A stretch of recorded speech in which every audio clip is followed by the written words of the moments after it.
For over 40 years, Morgan Freeman has entertained audiences on the big screen. He earned his first Oscar nod, playing a tough-talking pimp in 1987's Street Smart, and was nominated again 2 years later for his performance as Hoke, the chauffeur and confidant of a Southern Jewish woman over 25 years in 1989's Driving Miss Daisy. Hoke? Yes. You're my best friend. Oh, go on now, Miss Daisy. No, You really. You are.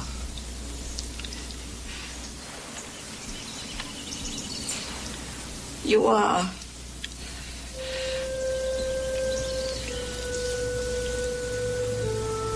Yes. His performance as Red, a wise and entrepreneurial inmate in the Shawshank Redemption, earned him a third Oscar nomination in 1994. But it wasn't until over a decade later that Freeman took home his first Oscar for playing fighter-turned-trainer Eddie Scrap Iron Dupree in 2005's $1 Million Baby. Freeman's played countless other characters, real and fictional, from South Africa's first black president, Nelson Mandela, in Invictus. Forgiveness starts here, too. Forgiveness liberates the soul. It removes fear. That is why it is such a powerful weapon. And he played the President of the United States, preparing for an asteroid's collision with the Earth in Deep Impact, to an even higher power in the 2003's Bruce Almighty. I'm the one, creator of the heavens and the earth, Alpha and Omega. Oh, I see where this is going. Bruce, I'm God. And now Freeman is turning to science, hosting and producing the 4th season of the Discovery Science Channel's Through the Wormhole. But this is no ordinary science show. Freeman studies controversial topics like, do we have free will? Did God create evolution? And when does life begin? Hugo's research has led him to believe that a baby cannot be conscious until it is about 25 weeks old. So, is this when life begins? I think before consciousness has developed, you are not a person, actually. I think this is the time when life begins. But one child psychologist thinks the beginning of life comes much later. Later than you could ever imagine. It's an honor to welcome the host and executive producer of Through the Wormhole, Academy Award-winning actor, director, and all-around legend, Morgan Freeman. Thanks so much for coming in and being on the show tonight. Great to see you again, Al.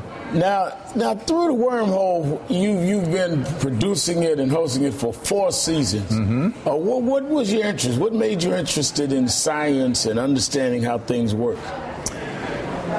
I don't really know. When I was in high school, I had physics, and it was just the most fascinating subject.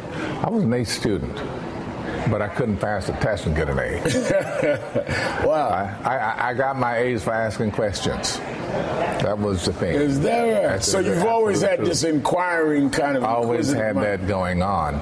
And so my partner and I, my business partner and I, we formed a company some years ago. It didn't go, but in it we were going to have a channel on outer space. I called it Our Space. And Discovery Channel got word of it and thought, well, that's still a good idea. And, well, they offered us a shot at making the show, so we did.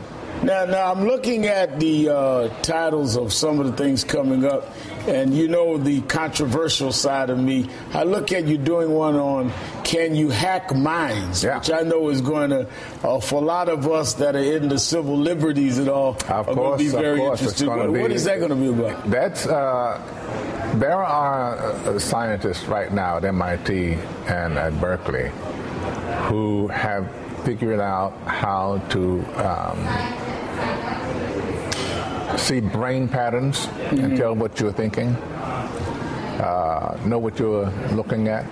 Let me show the audience a little clip on. Go right ahead. Our brains are biological computers, vulnerable to data theft. Computer hackers can read our email.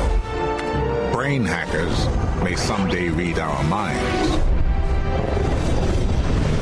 And even rewrite our thoughts. Hacking into our thoughts requires decoding the logic of our neurons.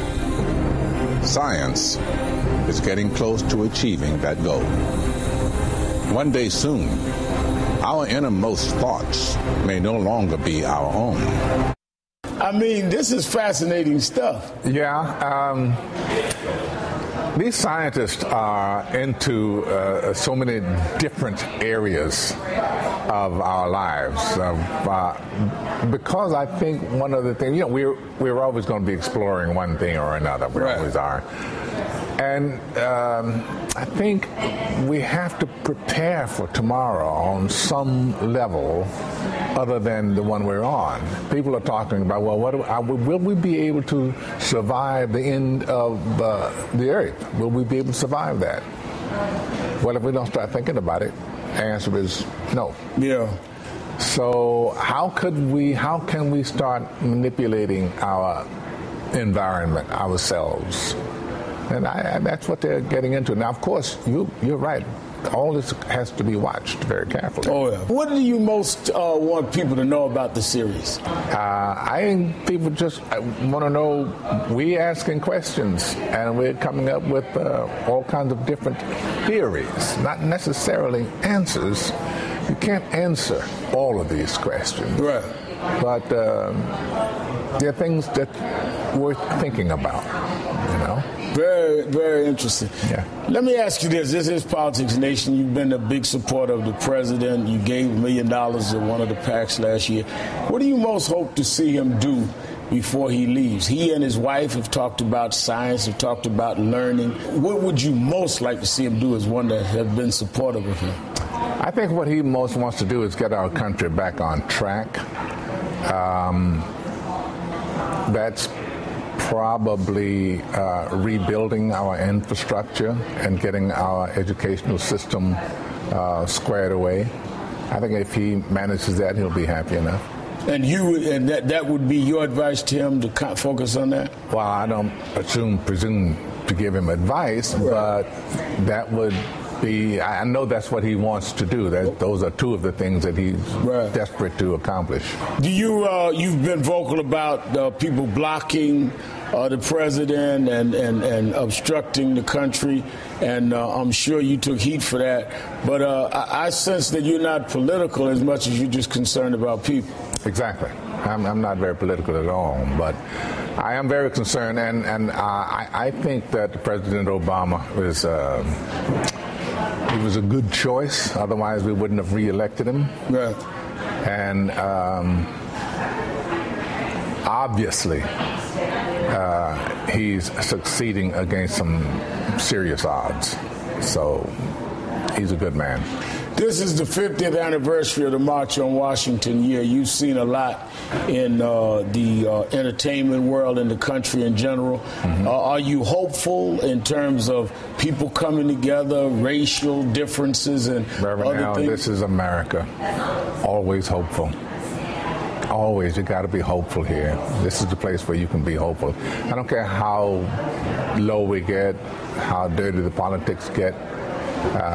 We always are going to be looking around and up, I think.